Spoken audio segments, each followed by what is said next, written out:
I want to talk to you about an executive order that the Trump administration issued that commands agencies, including the Department of Education, to eliminate grants to organizations and entities that support DEI programs and activities. As you know, this has a lot of schools all across the country scrambling because they have no idea what that means.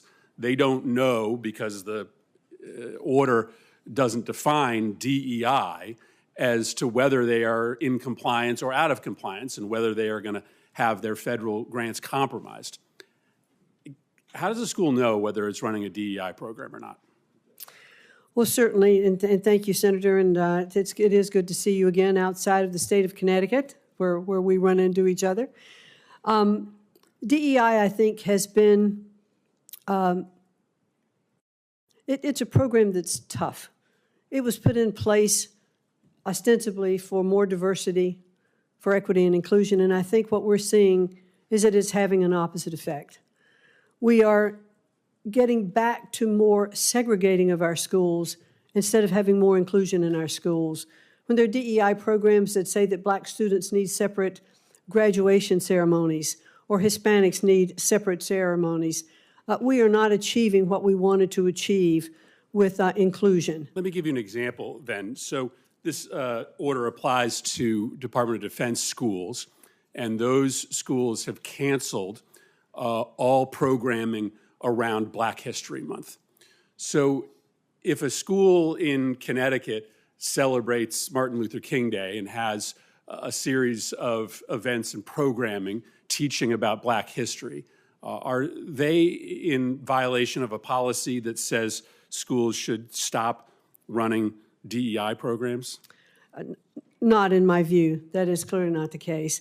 That celebration of Martin Luther King Day and Black History Month should be celebrated throughout all of our schools. I believe that Martin Luther King was one of the strongest proponents of making sure that we look at all of our populations when he said that, he would hope that his children wouldn't be judged by the color of their skin, but the content of their character. And I think that is the fundamental basis that we should celebrate Black History Month. West Point has closed down all ethnic clubs, so the Society of Black Engineers no longer can meet because they believe that to be in compliance with this order, they cannot have groups structured around ethnic or racial affiliations. Would schools, would public schools be in violation of this order? Would they risk funding if they had clubs that students could belong to based on their racial or ethnic identity? Well, I certainly today don't want to address, hypothetical situations. I would like, once I'm confirmed, to get in and assess these programs, look at what has been covered. Is that a pretty easy one? I mean, you're saying that it's a possibility that if a school has a club for Vietnamese American students or Black students where they meet after school, that they could be potentially in jeopardy of receiving federal funding?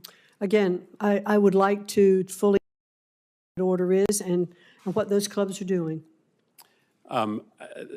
That's pretty chilling. I think schools all around the country are going to hear that.